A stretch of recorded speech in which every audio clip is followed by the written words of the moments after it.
Hi, everyone. Welcome to this very special panel discussion today on critical science and technology studies in India. And we are going to reflect from our disciplinary traditions and teachings of sociology for this panel discussion. There is a very illustrious panel today, which will be moderated by Professor Gita Chadha, who teaches at the Azim Premji University, Bengaluru.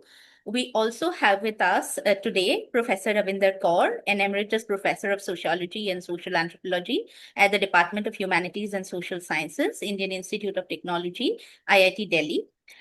We have with us Professor Sanjay Srivastava, a sociologist and a British Academy Global Professor at the School of Oriental and African Studies, SOAS University of London. Then the other two panelists consist of Renny Thomas, who is an assistant professor of sociology and social anthropology at the Department of Humanities and Social Sciences, Indian Institute of Science, Education and Research, IISER Bhopal, Madhya Pradesh. And last but not the least, we have Sunandan KN, an associate professor at the School of Arts and Sciences, Azim Premji University, Bangalore. So welcome all of you to this panel discussion, and I wholeheartedly thank you on behalf of Doing Sociology for doing this.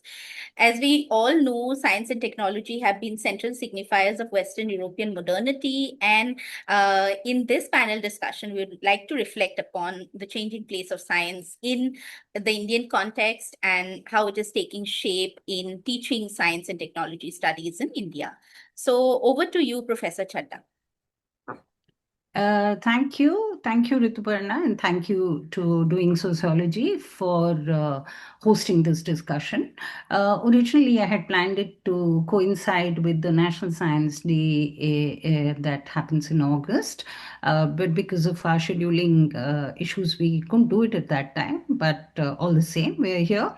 So I'll just read out a little note that I put together for this panel.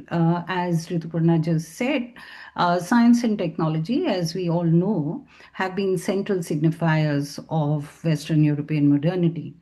Well aware of the problems with the overuse of these prefixes of Western and European and, dare I say, masculinist to the term modernity, I use these as heuristic tools actually to situate a historical process that we all know spread from singular to multiple geographies of the world.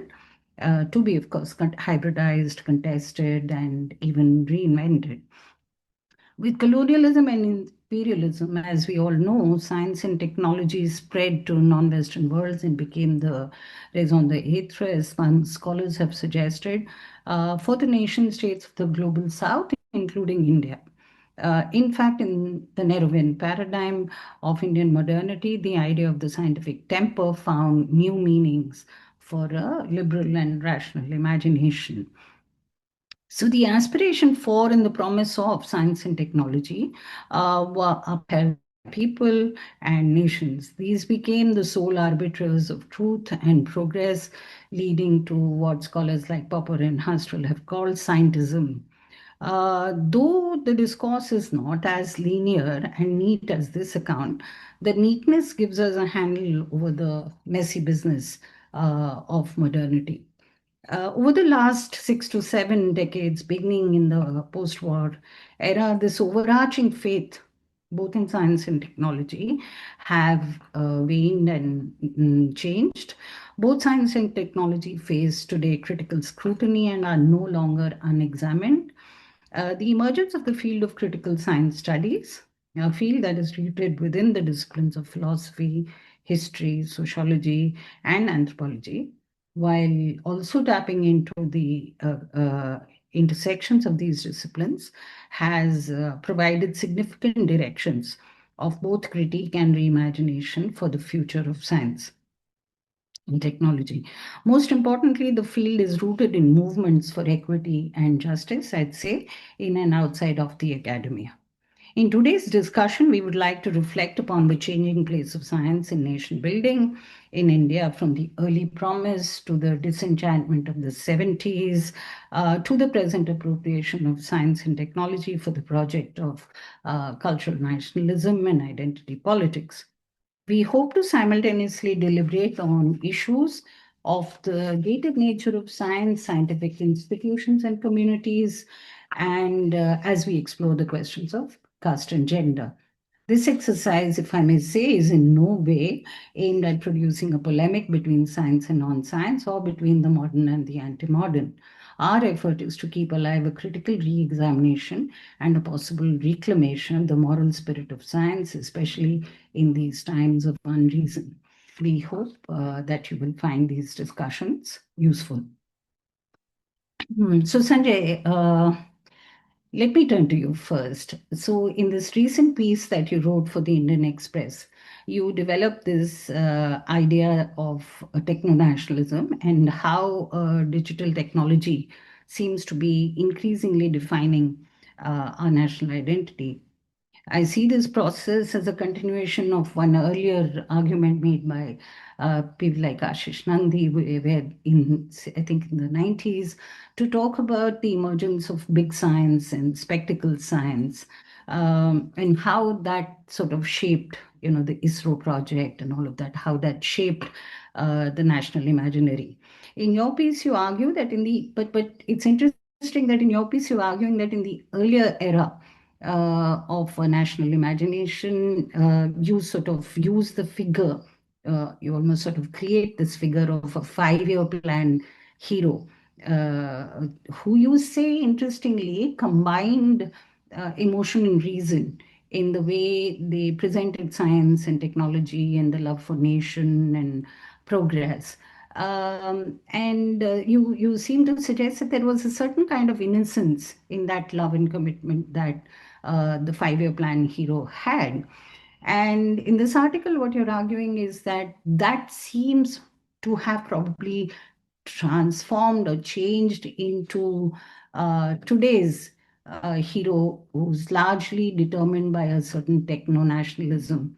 And you seem to say that instead of the combination of love and reason that the earlier 5-year plan hero showed, you seem to think that there is a certain kind of anxiety that is present in the hero of today. I'd just like you to expand on that and tell us more about how you've thought this through. Thank you, Gita, and hello, everyone.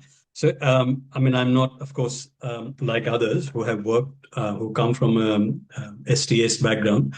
That isn't my background, though, of course, I'm interested in science and what it has meant historically, because my first work was very much on a school which saw itself as part of a scientific temper kind of movement.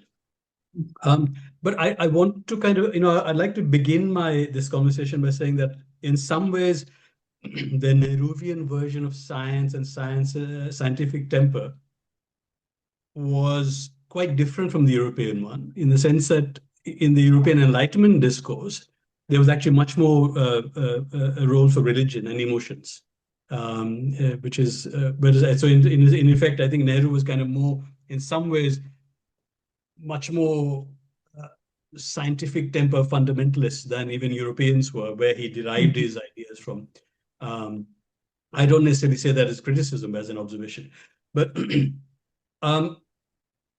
I wanted to preface that because I think some of my comments will perhaps link back that I think what has happened is that science and technology are sites, right? They're sites of now thinking about many kind of changes that have happened in India over the last maybe 50 to 60 years. And they're certainly about anxieties of identity. And I think one of our earlier conversations we discussed, I think one of the shifts that's happened is that science is increasingly seen as the state, whereas technology is seen as as private capital. That science has been what state has been saying we should do, but actually what we are really about, where we can really get ahead, is through a focus on private capital, which is what technology is about. So I think that's one big shift that's happened, the big shift between seeing a failure of the post-colonial state as something that we need to think about, and the private capital will solve all our problems. And private capital is about technology, not science, and technology about things that happen immediately. Science is something that take years to do experiments and work out theories and understand how the cosmos works. So I think that's one big shift that happened, the shift from a belief in the state to a complete dismissal, now a lack of belief in the state, to a belief in private capital. And second, the other thing I think the science technology debates have been a site for is the emergence of a very powerful Indian diaspora, where success on a global stage is seen as having been achieved by Indian diaspora who are technologists essentially.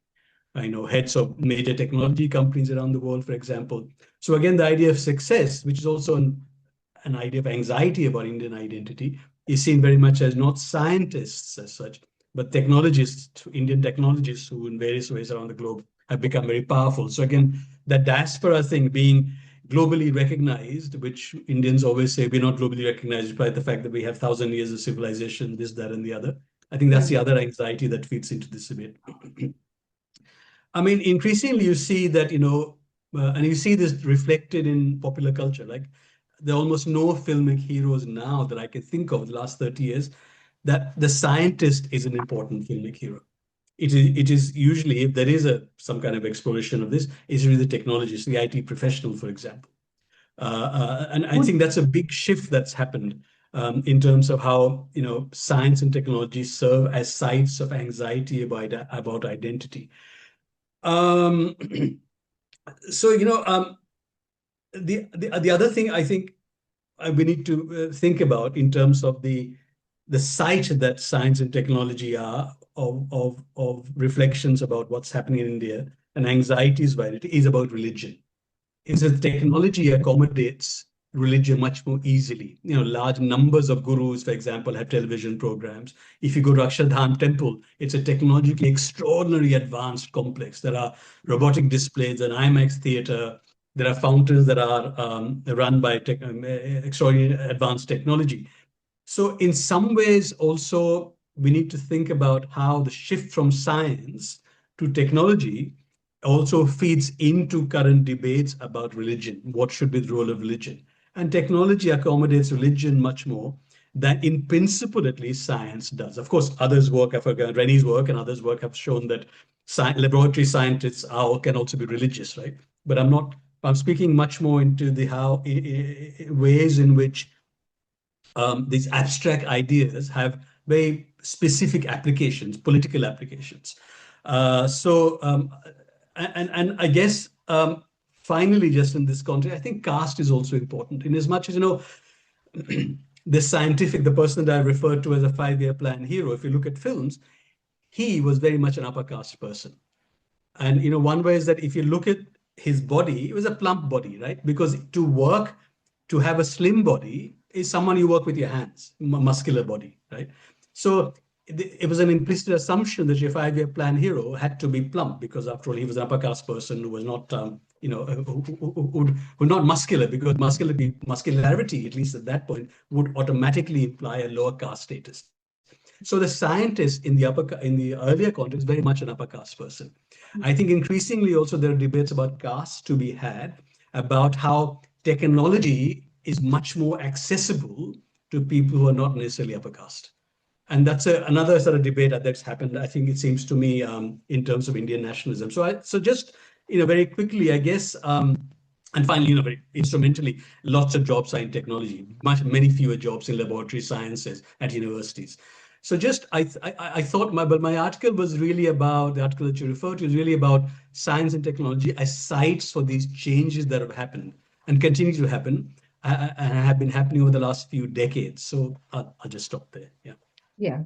Thanks, Sanjay, for actually helping us map also this relationship between science and technology, which is something that has always been, difficult to map. Whether also some of us have seen technology as being far more feminized, has been seen in the whole relationship between abstract knowledge and the doing of it as also on a caste axis. So there are very complex ways in which we can map that relationship. But as I said, that might be something for another conversation.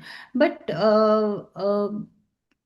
Sanjay, you also. So I was just thinking when we were talking about the film heroes, Swades was an exception that we saw. To my mind, actually, Swades was a film that probably brought back the romance of the earlier Nehruvian Gandhian paradigm. And interestingly, the character was called Mohan Bhargava, and you can see that kind of a play on identity that happens. He's very Nehruvian in the way he sort of looks at actually both science and technology, but also by the name and the signaling and the kind of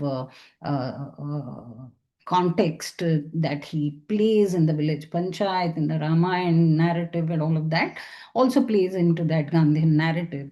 But Sanjay, more specifically, I wanted, since you've also looked at questions of masculinity, right? And you've sort of indicated this. How do you see this anxiety as an anxiety of masculinity? Do you think, would you read that into it? Yes, that is something I was going to add in my first response. So I think also there's been a huge shift in how masculinity is imagined. We moved much more, the early, I think the Nehruvian version of masculinity is much more arguing against colonialism, in the sense that it said, colonialism said Indians can't be scientific and hence they're not masculine enough. It's like it's what you might call epistemological masculinity, Yeah. Science as a form of masculinity. But I think that's shifted now, whereas I think science has in fact come to be seen as a much more in inverted commas feminine kind of way, because it takes so long, there are no immediate answers. Whereas I think technology is seen as a masculine way of thinking. But I think in the 50s, 60s, perhaps up to the 70s, I think science is very much seen as something that makes Indian masculine, because that's what the colonial, that's what British said, right? That Indians cannot be masculine because they're not scientific enough. And yet, The effeminate Bengali, the effeminate Indian. And Vivekananda's idea was also that, the Indians can be scientific as well as religion, although the British said that's not true. But I think that's shifted. That now, in fact, in the current period, which I want to call the post-national period, because a different form of nationalism, it is science that is seen as feminine, and technology as seen as masculine, as making India masculine, making India being able to compete with China, for example, because Chinese are technologically supposed to be efficient. And now Germans don't really matter. It's really the Chinese we are competing with. So I think that's an important point also to make, the shift in ideas of national notions of masculinity, which is, of course, right now embodied. Thanks, Sanjay. I think you opened up this very interesting conversation on the relationship between science and technology, and how to sort of see how gender conversations around it can be articulated.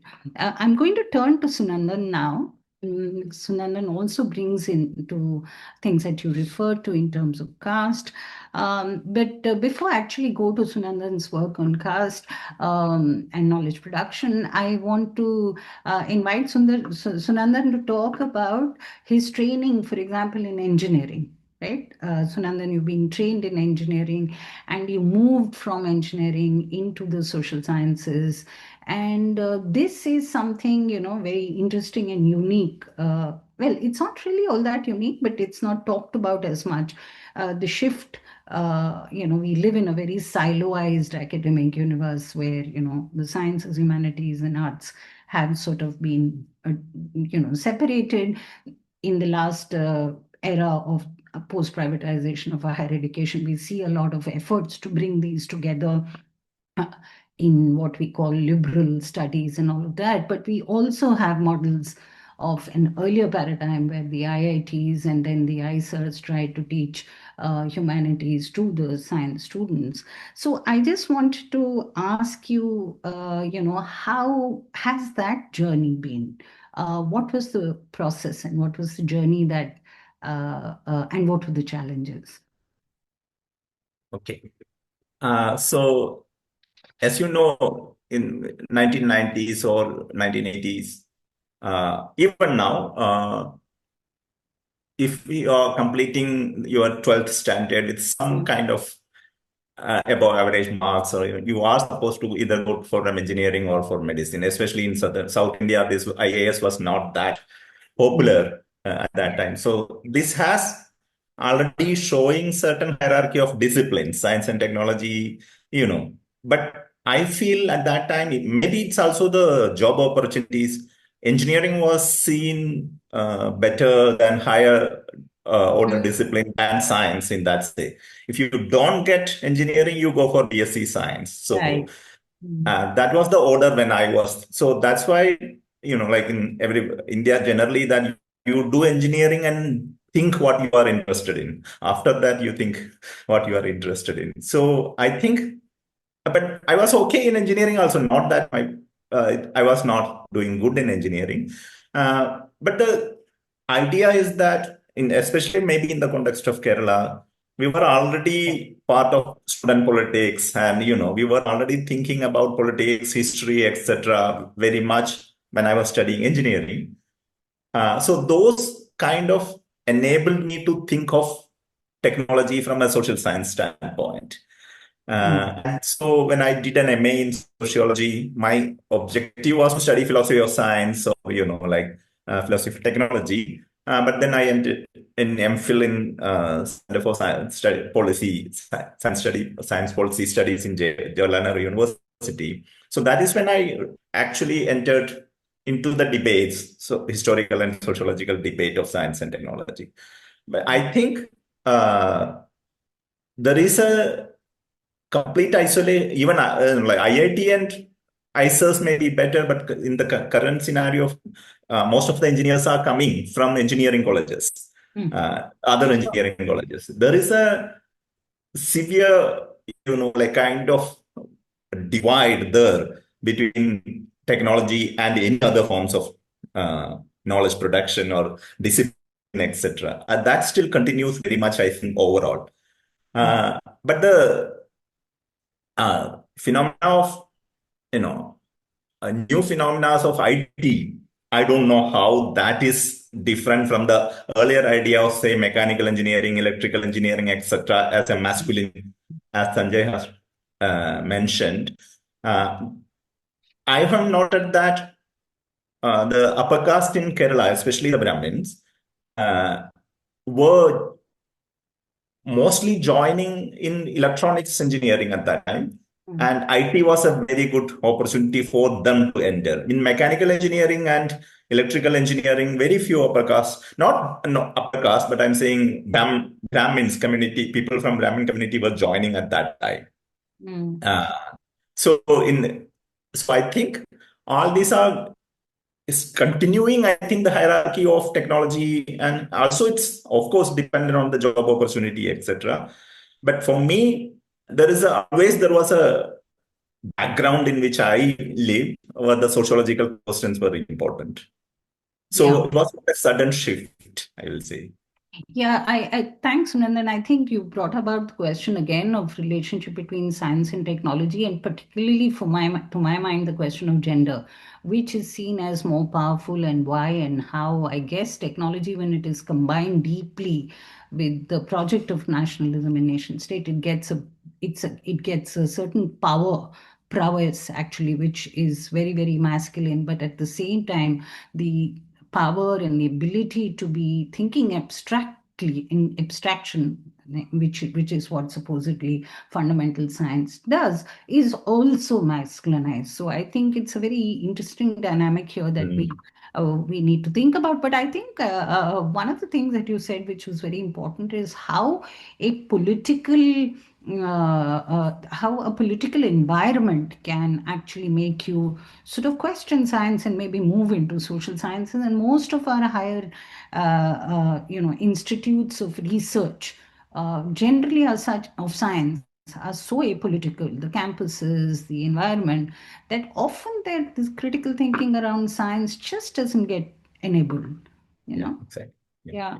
So, but now, let me take you to your absolutely interesting work on the relationship with the history of knowledge production in India as being in, of, and forecast. Correct me if I'm wrong, of course. You resist the language of Western, European, modern, but provide a perspective to look at the early phase in the making of modern India. You suggest the term colonial Brahmanical as better suited to describe knowledge production. And let me quote you here from your book. You say that since the period of colonial domination in the Indian subcontinent, the dominant form of knowledge production has been not just colonial, as categorized by many scholars, but also colonial Brahmanical.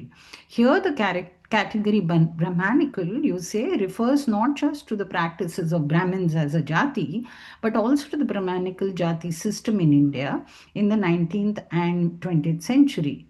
This means, you say, that the attribute modern, which also is a claim rather than an actual condition, for certain forms of knowledge needs to be understood as incorporating the power relation of both the colonial and the Brahmanical dominations in the region.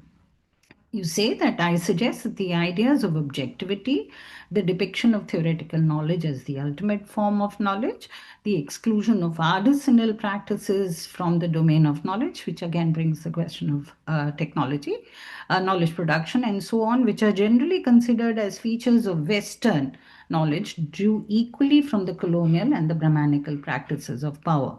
So, Sunandan, would you say that scientific knowledge too was deeply conjoined to this whole nationalist project, which was, I think you suggest, and most of us would agree, deeply casteist, as we might say, and that probably Sanjay's, as Sanjay himself said, his 5-year plan hero could not be imagined as anybody other than somebody from the upper caste.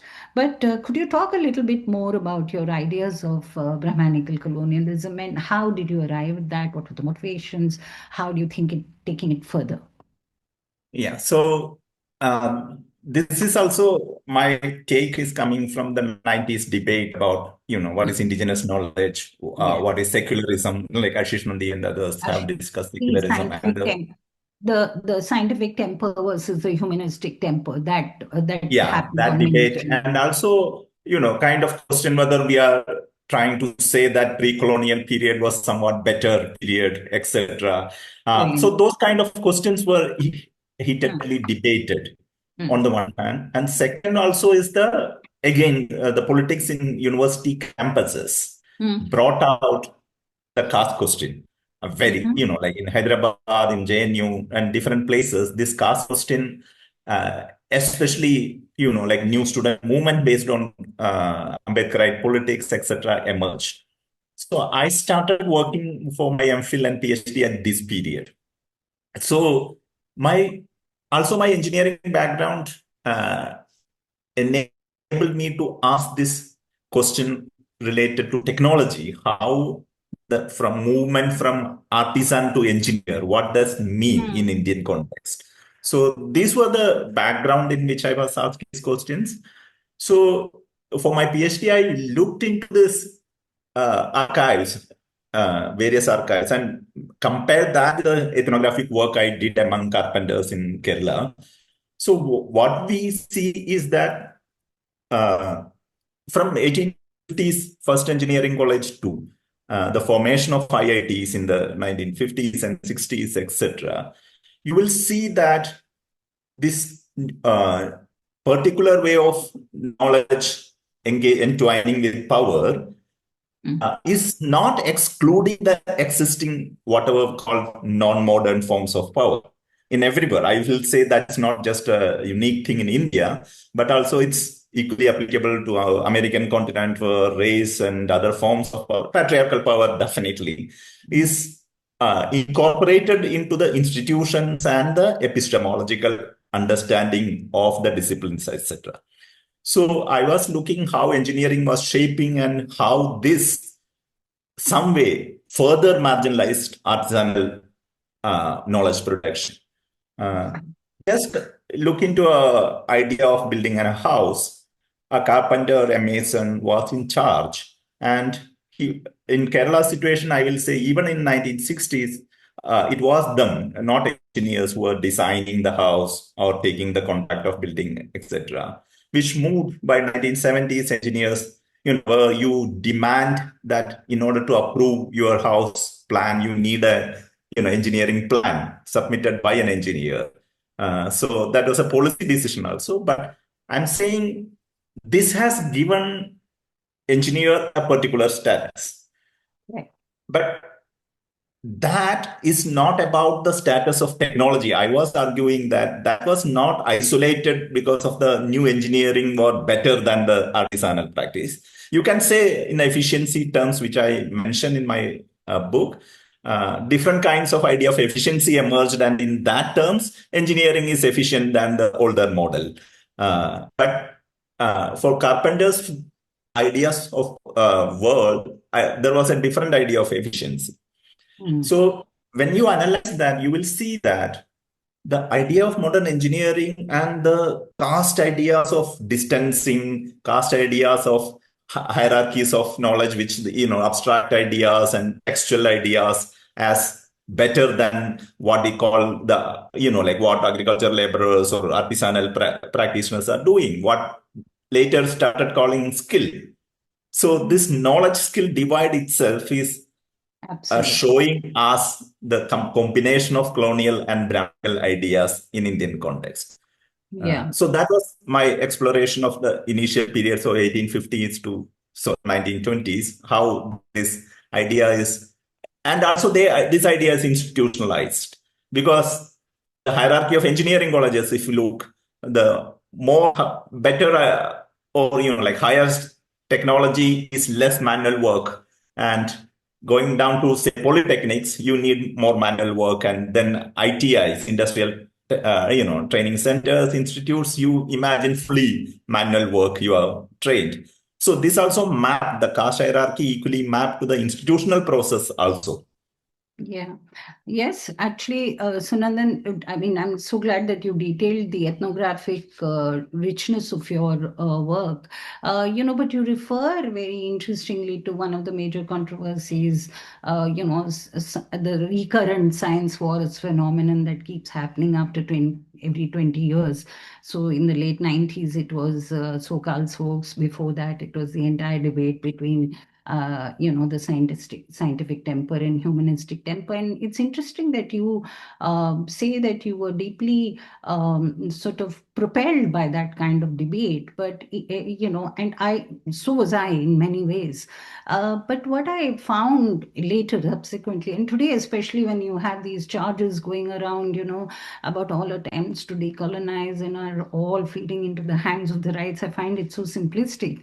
But having said that, I did think that the outcome of that debate of the 80s, which came in Science, Hegemony and Violence, the classic book, I felt that, or even in even in J.P.S. Oberoi's European Modernity, which is, I think, a brilliant account of modern Western science and technology and what it did to the world and where we need to go.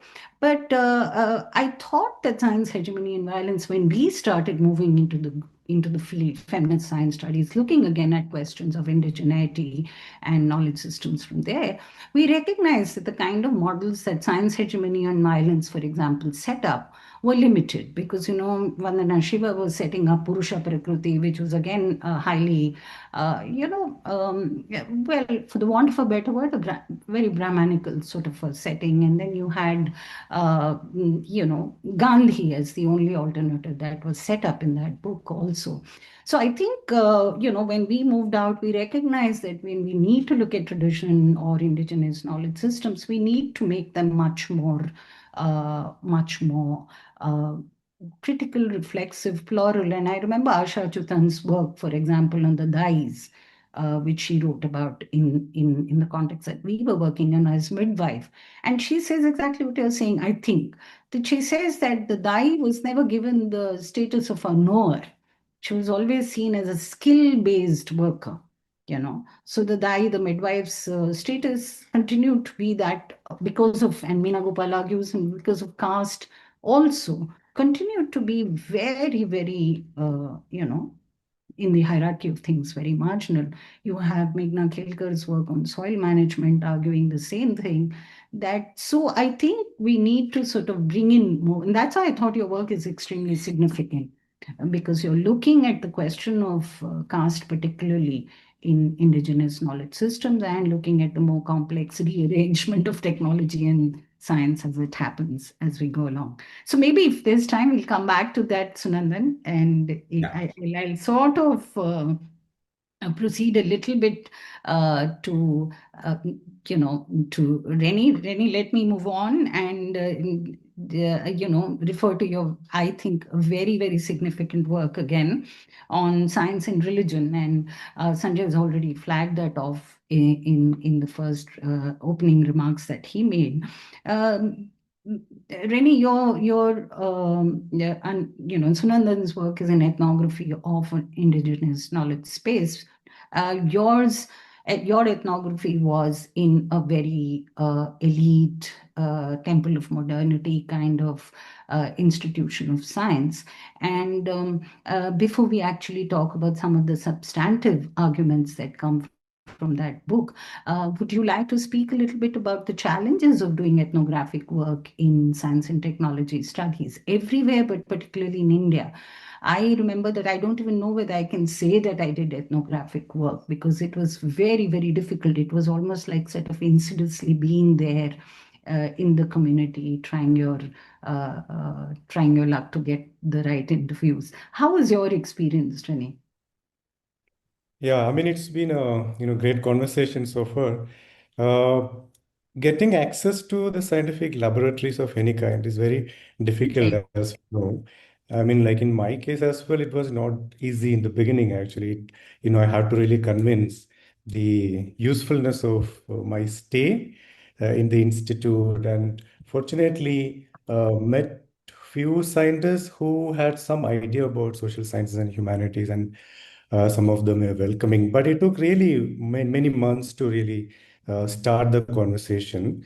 So I guess one of the reasons why we don't have enough laboratory ethnography in India is, of course, I think Gita already hinted at before, is that we don't really teach. I think Sunandan also has mentioned that we don't teach courses in history, sociology, and philosophy of sciences to science and engineering students, actually, in most of the places. Of course, which is not the case in many IITs and now IISERs and some of the IISERs at least, right? So scientists are very, as Latour also mentioned, that very suspicious of an outsider, especially if the outsider is a social scientist. And I think these are like really troublemakers. So I think like, all of us have faced this problem. Like these people ask difficult questions. So also, I had a different issues at that moment because I was going from JNU. So, of course, JNU was not vilified at that moment. So, still there was issue, of course. I don't think that's really possible anymore. So, I guess the reason why we don't have enough laboratory ethnography is also because scientists and scientific institutions are not welcoming to these debates. And I think I mean, we have discussed in our book, the solution is to have meaningful conversations with like-minded scientists that we have done in the mapping scientific method. So I think, yeah, the challenges might, I think, vary from generation to generation, I feel, yeah. Yes, I think, I might like, I mean, I'd like to quickly share a little bit here, is in when I first did my ethnographic interviews and I was living in the complex where, the housing complexes associated with the TIFR, I had to make it very clear that I was not doing a study of TIFR, but I was doing a study of individual scientists' creative process. But I think the challenges were huge, the suspicion of the social scientist, the fact that social science and science are already in the hierarchy of power, where the sciences are seen as much more definite, certain, more powerful. And being a woman scientist also living within the community, there were a lot of ethnographic challenges. But in the more recent experience that I've had of doing some sort of ethnography at the NCBS as the Ved Siddiqui chair, I think changed things somewhat. So I think if you go there with, and I thought that was a very interesting moment where they actually invited somebody who's working in critical science studies to actually come and be there and do work.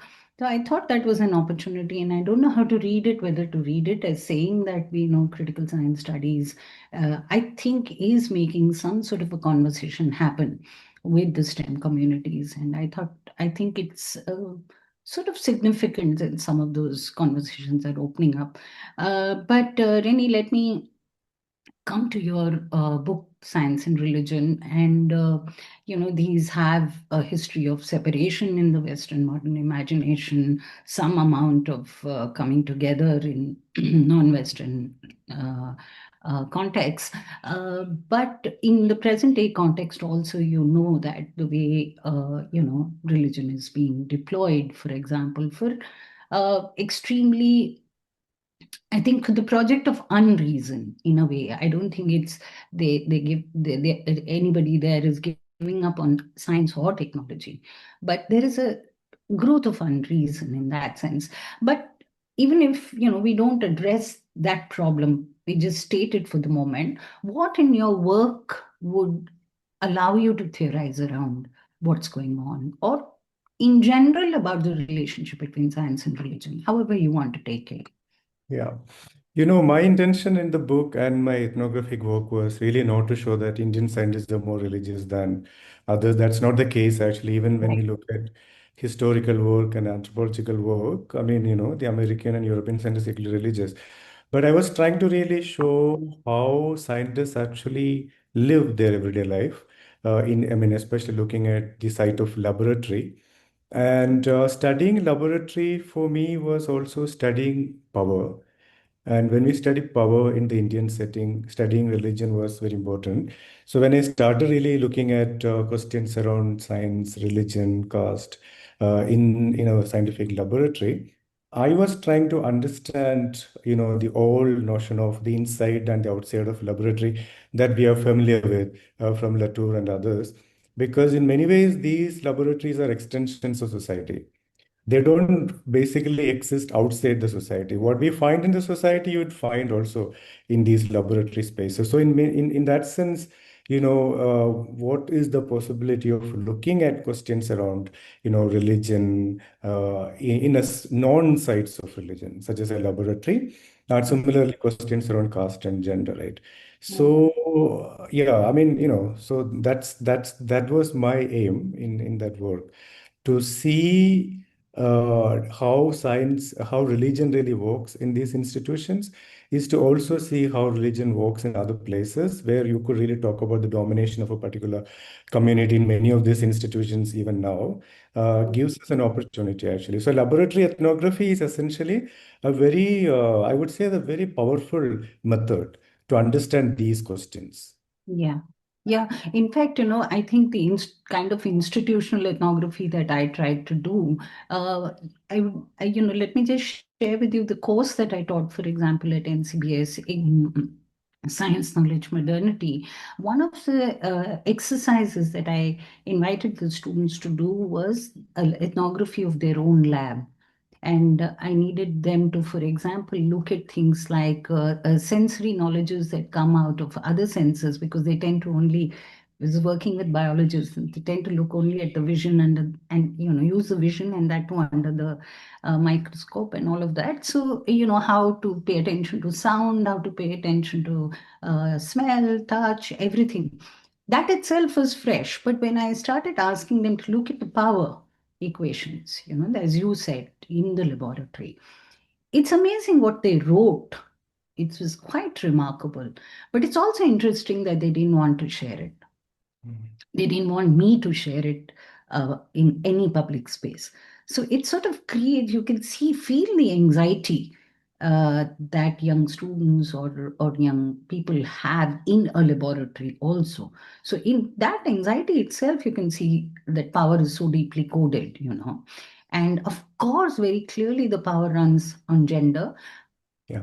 In these institutions, you don't have many people from different caste groups, but the gender is clearly visible. Yeah. Yeah, I mean, just to kind of connected to that, this is really useful because I teach a course called An Invitation to Science and Technology Studies, mostly to, at that moment, it was science BSMS students. Mhm. So for that, they had to read, some classics in STS. So as part of their, coursework and assignment, some students had to do field work in their own laboratory. And Yeah. then had to write the difference between what happens when an anthropologist who is not part of the institution, when they do the field work, how Yes. different from, scientist who is already, science student rather, who is already part of the laboratory. So it's a really fascinating kind of conversation. I'm glad that you pointed this out. I think this is what is something that's happening in many of these institutions, which gives us hope. Yeah. Renny, new book, Pedagogy of Yeah. the Discipline. Joking. But Rituparna, definitely this opens up the whole question of the pedagogy of teaching critical science studies in science institutions. And you are now at IIT Guwahati. So I think we will have that conversation too. But I'll turn now, right now, to Ravinder, who has, of course, been in IIT Delhi for 30 years. Yeah. So, Ravinder, uh, what I wanted to ask you is that, in the last 20-30 works of working, being in the work, a field of gender in science, what I realized is that the question of the low participation of women in science is deeply linked to the epistemological, methodological questions of science. But your work has been deeply on looking at the participation of women in science.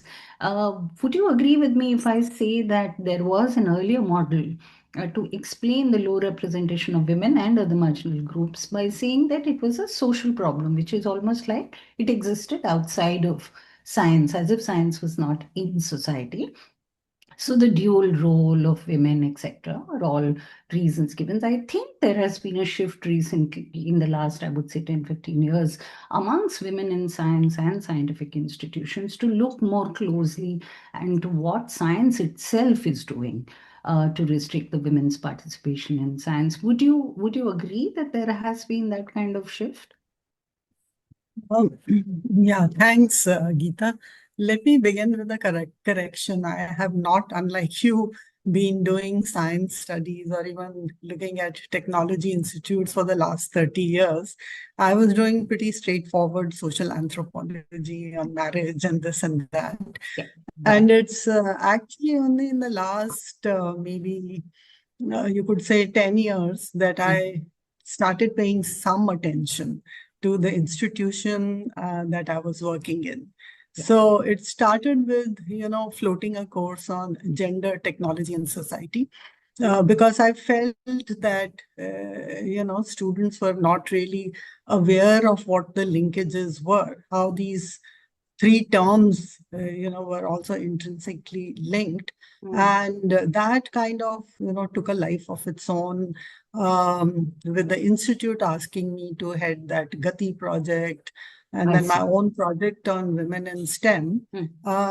So one was, as I said, looking at, so I really entered, from the perspective of technology at that point of time, rather than of science, and looking at social studies of technology, the co-shaping of society and technology, because I was interested in demonstrating to my BTech students especially that the two were not, completely apart and were not in silos. So I took all kinds of, domains. Of course, you would also know that the gender and technology was very focused also on the issues of reproductive technologies. So whether you take all the different people who have contributed, Donna Haraway, or you take, Sandra Harding, others, many other people, also, were looking at how there could be good things about technology, but there were also terrible things, how technology itself was masculinist. And I think they did a lot of work to show us that. So I think starting from that, and but my studies have also been in an institutional site, the IITs, like some other scholars here, and also these are social sites. So people weren't really looking at them. I mean, you have Ajanta Subramaniam's work on caste, based on IIT Madras. You have now, Renny and Sunandan and others looking into it. But studies of IITs were few and far between. And what's interesting talking about mentioning something that Sanjay brought up about the binary of science and technology. It's interesting that, science institutions in post-independence were set up by the Tatas mostly. And, and the IITs were set up by the government. So certainly, this was a very Nehruvian take on what was needed to speed up economic development. And that's why they became sort of the temples of modern science, apart from dams and things like that. And what I also find interesting is, the current coinage of STEM, science, technology, engineering, mathematics. And sometimes people add an extra M, which is now for medicine. So there's a clear divide, again, between biology and what people see as science is there, but, it's not clear where it is falling. But certainly technology, engineering and medicine are being separated. And of course, we all know the gendering that happens in those two fields right from school, given various things that go into the making of that gendering. But just to, go back to your question, I think from the very beginning of science and society studies, and I hadn't really followed that discipline except from our course at Delhi School on Sociology of Science and Professor Oberoy's writing and Shiv Vishwanathan's, study of NPL, the National Physical Laboratory. So there was some sense we were given about the sociology of science, but I think what we took away was that science was certainly embedded in society and shaped by society and not standing outside or even above it, which is the scientist's perspective. And I would say it's both the scientist and that it's less the perspective of the technologist. And again, between science and technology, there's been this social hierarchy where scientists think they are far above technologists who are practitioners. So the same kind of caste thing that has come up, which in a way, Kancha brings up in his book, Why I'm Not a Hindu, when he talks about the contributions of lower castes to actual building of the country and, producing everything and not being taken recognition of. So their indigeneity and caste are functioning very differently, as I think in Sunandan's work, from what I'm hearing about it. But most scientists, including female scientists, and I think that's the difficulty of doing science studies or technology studies in institutes of science and technology. Think that social locations and identities do not influence what science does, which is basically studying the natural world. And the human body for them is a part of the natural world. So the social is to be kept outside, and it's just an irritant in some ways. And they don't want to be bothered by it. And there is also, that bit of thing about merit that we discussed in our last conversation, that even for the women to be seen as meritorious, they can't bring issues of gender and, childcare, and they can't even fight for those rights. So gendered, kind of, gender gets reproduced within science and technology in various ways. I think, scientific temper, which you talked about and brought up, really for them does not mean, this connection with religion and all that is coming about now. But for them, scientific temper is really, or was associated only with the scientific method, which they think is, the method that should be there for any kind of discipline, every kind of discipline, that they should have a watertight method. Anyway, but, just to quickly say, that what feminists brought to the table was that both science and technology have been historically masculinist, and this domination of males and male imagery that is been very sticky, as you would know, has excluded women from the higher participation in science. And so, my work has been more to, and we all know about, the so-called Matilda effect. We have had stellar female scientists, and their work has not been recognized, or they have been dismissed as wives or daughters or sisters or helpers, etc., etc. So there has been this marginalization of women in science and technology, even when they were very much there. So, someone mentioned that science has been further feminized, science, not technology. I think Sanjay was making the point about technology and the private investments into it. While science may not have, that may not be the case, that although is not true in the West. Science itself is heavily capital intensive in the West, and now becoming even in India. If you look at the science laboratories, private investment is what makes the world go around.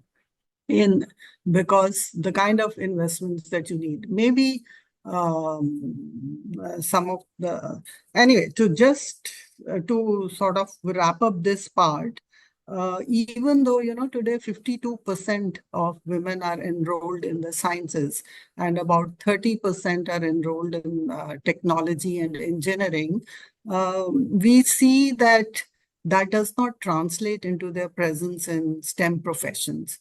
Their presence drops dramatically. So irrespective of that so-called feminization of science, everyone, all women doing physics, chemistry, biology, maths, but you look at the same disciplines at higher echelons.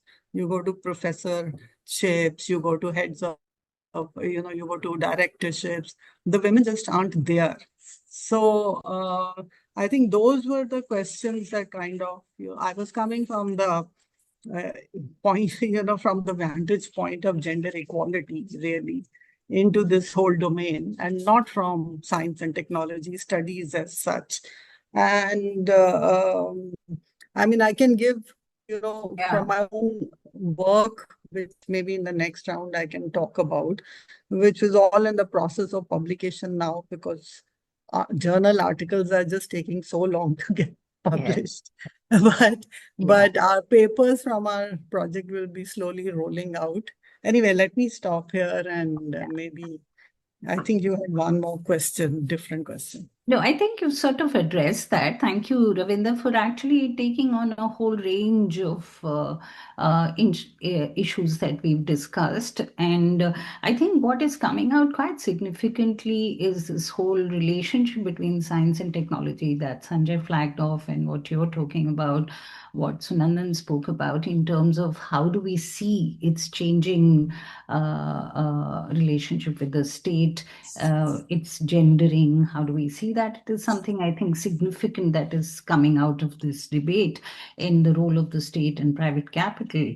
Thank you for actually, adding to that. I also thought it's very interesting how you spoke about the pyramid. No, for women who come.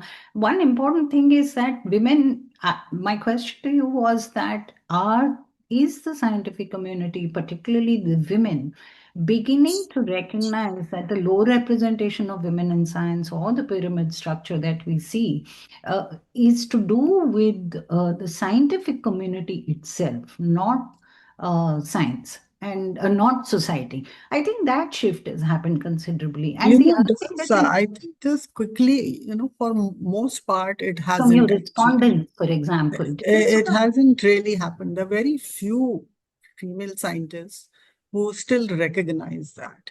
I think most of them. Do they still go with the idea that it's only their merit which matters, whether they get an award or not? I think there is a little bit of a shift, and I think that's because there's been a global push towards women in STEM and recognizing systemic inequalities. Because until recently, most women thought, this is just individual. These things happen. It's my to problem, I'm not Yes. meritorious, I'm not good enough, imposter syndrome. But I think the small shift that is happening to be able to recognize that institutions of science actually perpetuate a certain patriarchal hierarchy is beginning to happen amongst women in science. And I'm hoping the other reason that, which is what you also spoke about, the problem with working in critical science studies or feminist critical science studies with the STEM community is that women themselves don't want to be identified or are seen as, women or as feminists or anything like that. Because again, there's a depoliticization of the campus, there's a depoliticization of science. So all of this is seen as politics and not science. So there's a very, very complex dynamics going on as to why women in science don't want to engage with some of the internal questions. But yes, Just one area Yeah. of new research for you. My, studies show that all the feminist interventions, the feminists have come from physics and not from any of the other even science disciplines, and certainly not from engineering. So that You mean women in science who are taking up questions about gender, women in yes, science? yes, Because, you might have noted that. yeah. I mean, yeah, I'm not surprised because physics is at the top, and therefore the margin, you don't have many women in physics or particularly theoretical physics and all of that. You have women much more in biology, which again indicates a certain kind of gendering going on in the discipline itself. But maybe I think we've sort of done an hour of discussion, I think, Rituparna. And maybe I'll invite some closing remarks from everyone in terms of how each one of you, whether you are in STS or you're not. I mean, I also don't know, and I don't know whether Renny would agree that he is from STS. I mean, there's conventional understanding of STS, which was largely in the service of science, kind of model that they had adopted. Whereas I think critical science and technology studies is actually differently positioned. So, but I think each one of you, with your engagement with questions of, nation, science, technology, caste, gender, religion, sort of just want to invite you for a few closing remarks as we go along. And maybe shall we go the reverse round? We start with Ravinder and go back to Sanjay. Yeah. I'll be Few quick. closing thoughts. No, I just, one thing I think that feminist studies of science where they've made a difference and a dent, and I think that is where an acknowledgement is coming, is that to demonstrate that, this very low participation in terms of studying science or doing science or being studied by science, in science, simply results in less effective science and technology.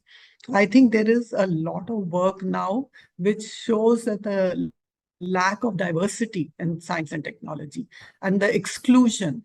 The exclusion of women is very clear to me in IITs, and these are public institutions, funded by the government. And the fact that you hardly find any women, I've done the numbers on, their presence in physics, chemistry, mathematics, etc. Initially, I used to think it's just engineering.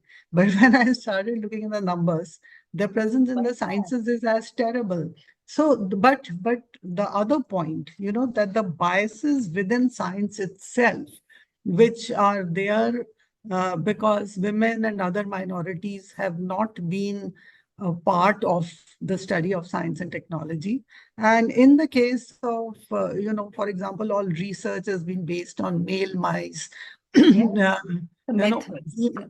were studied only for reproductive, for the reproductive systems. Today, you look at AI, it's full of biases. Gender biases, of course, and many other kinds of biases. So I think where feminist studies of science did make a dent is to make this very transparent. And there is a little bit more consciousness about this now. The other small thing is that now institutions, to some extent, are realizing that they can do a lot more to be inclusive through policy change. and not simply wait for what they think are societal problems seeping into institutions. Of course, they do, and we know institutions, since the work of Joan Acker and others also, that organizations are gendered, and but they don't see them, But when we have looked at the spatiality of the IIT campus, the built campus architecture, there has been no gender lens. And it's a very inequitable kind of campus in terms of the experience, educational experience it affords girls and women. So what I'm saying is that, there is scope for doing STS studies within these institutions if they are pitched in a certain way. If you say critical, people will run miles away from them. The word critical itself is kind of being banished, from critical race theory and critical science studies. But yeah. Yeah, thanks, Ravinder. No, I think you're right that, but I personally think the challenge of critical feminist science studies is also to push, as you said, the question of method. But that's a larger conversation. Renny, would you like to sort of give some closing thoughts on the discussion on where you see the field going, or where you want the field going? How would you imagine it? No, following what Ravinder has mentioned, actually, so I feel we are at a stage where we need to really look at disciplines in institutions because, like if you remember what Stephen Shapin has argued about the difference between hard science and soft science is essentially ideological and political construction. And I think by looking at these disciplines, and many of you have really mentioned, we could look at questions around caste, gender, representation, because very clearly many of the Indian institutions, actually the arrangement of disciplines have deep connection to really the questions on caste and gender, who is where in this discipline. So I think like if you then look at ethnography, I mean if you do encourage more ethnographies of the disciplines, I think we get a different language to also make sense of what's happening. Yeah, so working with the disciplines and the institutional spaces. Sunandan, how would you respond to the challenges of doing a critical science studies program? Sunandan, you're on mute. So one of the challenges is the current way of the relation between the right wing and science. On the one hand, whoever criticizes science is some way, aligning with the right wing kind of idea, brings in different kinds of challenge. Yes. This has made some people to be apologetical in some sense that no, we are rational, we are scientific in some sense.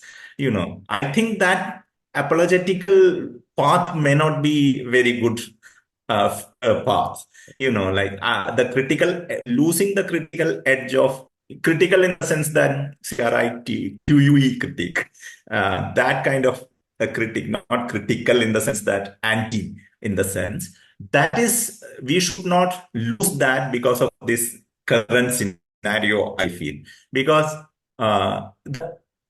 this right wing or whatever phenomena all over the world, they are not against, they are completely using science and technology. They are in any religious fundamentalist ideas. Technology was never alien for them. So I think we need to be still strongly think about what are the institutional powers science contains, science and technology contains, how they are acting along with the religious, casteist, and gender, axis of power. That analysis should continue, and I think it's more needed at this point. Yeah, actually, I'm so glad that you're saying that, Sunandan, because this whole challenge of firstly doing critical science studies, given the advent and the emergence of a larger than life, I mean, right-wing cultural nationalism globally, it's very hard to do any kind of critique as such. And then when there is this additional burden from the progressives to say that anything that questions or critiques science is, feeding into the hands of the right, is actually creating so much anxiety at some level in doing critical science studies work. And you're right that it should be less of this and more of coming together to understand that a critique of science is aimed at finally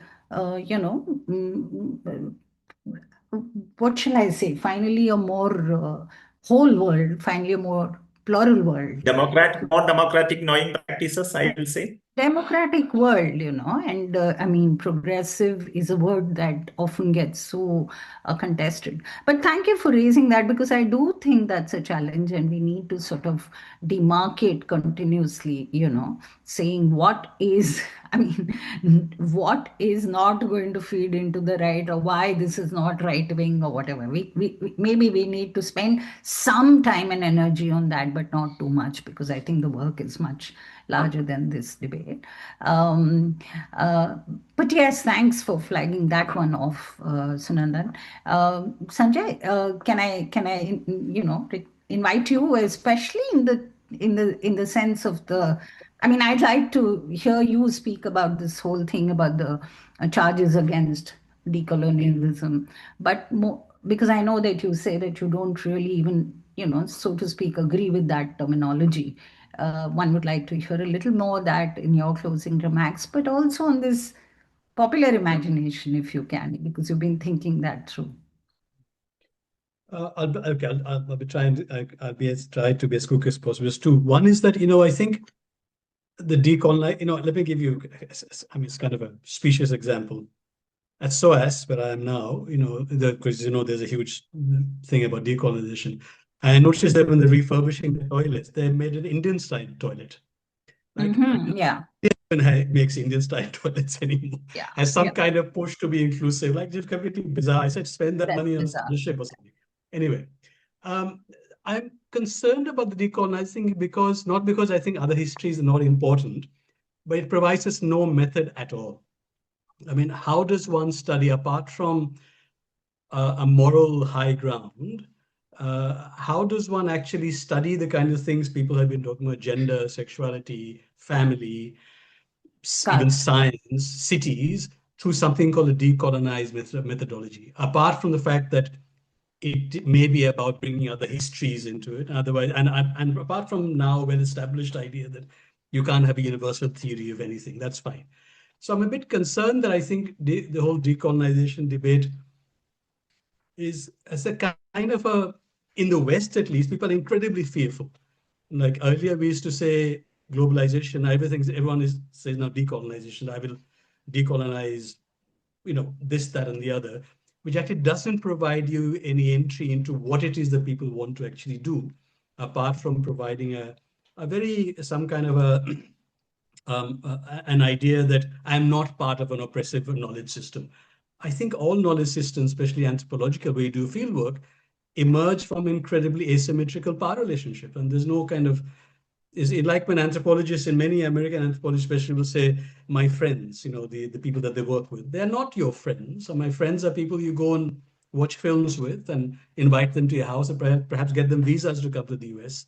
So I think, though, I'm a little concerned about the decolonization debate because I think it doesn't actually provide any particular access into what do you mean by method? How do we analyze the world, its complexities through this decolonization? But it's a much longer debate.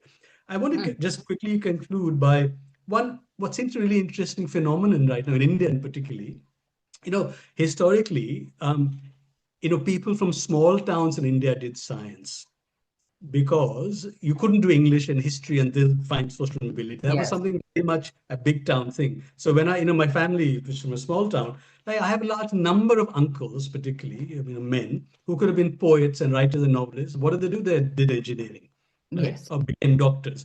Because social mobility in a small town context was not possible. You couldn't go to St. Stephen's College, do English on pass course in English honors, go off the tea gardens and still have a very comfortable life. or history. And So it's a social very capital. small town thing. Social capital that you gain with science and technology, with technology in science. Yeah. So it was a very metropolitan thing as well to be doing things other than in the 50s and 60s, to do things other than science and technology, English and history, etc. Okay. Now, so for example, when I did finish my school, I wasn't very good at science and I didn't want to do. And I think I said, okay, I'll do economics. And my grandmother was relieved. She said, at least there's some maths in this, right? Economics has some maths, at least he's not doing English or history or whatever, right? So there was that sense that this is what she did for social mobility. Now, something quite interesting has happened. Notwithstanding this, the most significant new universities, private universities that have come about in the last 15, 20 years are actually social science and liberal arts universities in India. You think of Ashoka, you think of Flame, you think of Kriya, even Azim Premji is really a social science university in many ways. Or you think of other older private universities that were science and technology focused, but now have introduced liberal arts and humanities. Shivnadar, Munjal University, they were all engineering technology universities. So I'm not sure what is happening in this big shift that we tend to, of course, on the one hand, think of technology as providing jobs, and yet the most significant universities right now, there are hundreds of others, of course, that are science and technology focused, but the ones that get talked about, certainly in our circles, and where all the people from public universities shifted to are actually social science and liberal arts universities. So I don't know whether this is some kind of recognition of whether technology has failed in terms of jobs it promised, or that social science and liberal arts degrees provide you greater capacity to think on your feet and get new kinds of jobs, even in AI, where things change so rapidly, where technology no longer provides that capacity for you to be intellectually flexible. Is it a shift in thinking? I don't know, middle class thinking certainly. So it's very curious to me that the most significant universities, which are now almost like global universities in India, are actually social science and liberal arts universities, not science and technology. So what have we gone back to, like an old Nehruvian model where the idea of IIT is that you also had science, but of course you also had philosophy and social science departments. So something very strange is happening. Not strange, something that needs to be discussed. Yes, it is interesting, but I wouldn't see as what is happening in these 5 universities, private universities that you mention, as of more significance than not of too much significance. I think if you look at the domain of higher education, and if you look at what is happening and continues to happen in the IITs, IISERs, still there are people sitting, huge amount numbers sitting for the NEETs and sitting for the IIT entrance, JEE exams and all of that. So it's actually very significant when we speak about who are the people that we want to bring into science and technology, right? I mean, that domain is where we need to look at to see how it is still reproducing certain very problematic notions of science and technology. Though we fully recognize that those are the places that people from people without social capital, as a beginning point, will go to gain the social capital. And those are the domains and sectors that we need to look at and work with, is what I would say. To my mind, what is happening in the 5 private universities, I don't know how significantly we can read into that. I don't think it's just a middle class shaping a different sort of imagination, perhaps. But I don't know how much of a dent it will have on the structural issues. I don't know whether Sunandan has something to add to that. No, I don't know yet, like what is this trend, how this trend is going. Where it will go Because, in terms of. like if you consider our institute, Azim Premji University, you will see that large number of marginalized students are coming into social science and history, and even English, which was very elite earlier. Now English has a lot of students applying from marginalized. One thing is that the media has given certain, like the media as a provider of the job in some sense, and also media as mediating in all kind of life, has given certain importance to social in that sense. And students are familiar with that. So job in education, job in media, job as journalists, or job as content writers, etc. All this gives certain kind of interest in social science, I think. If you want to look from this is a very superficial observation, but I don't know in that what is this trend is showing. I'm not sure. And how far it will go in the public sector. I don't know whether that is the harder one, the medical colleges, the engineering colleges, and all of those spaces. I wouldn't Anyway, argue for a massive. sorry, Sanjay. Yes. I wasn't arguing for a massive impact just yet, but even one of the newest public university, Ambedkar University, was a social science university. That's true. Which is incredible in India. But I think the shift in some middle class imagination, also maybe the idea that technologists, engineers, and doctors are not getting paid well. I mean, that as Sunandan says, other areas have opened up where social science, liberal arts degrees can get you jobs and you get paid well and move elsewhere. I guess. Something we need to look at. I don't know I whether. think it's also, the children of the elite who are not being able to go abroad are going to these new liberal arts universities. So they have a very small percentage of students on scholarship. The rest are paying huge fees. And also the other side of it is that getting into the IITs or the AIMS is becoming much more competitive. We have 50% reservation. So lot of other people now claim their place these institutions than previously.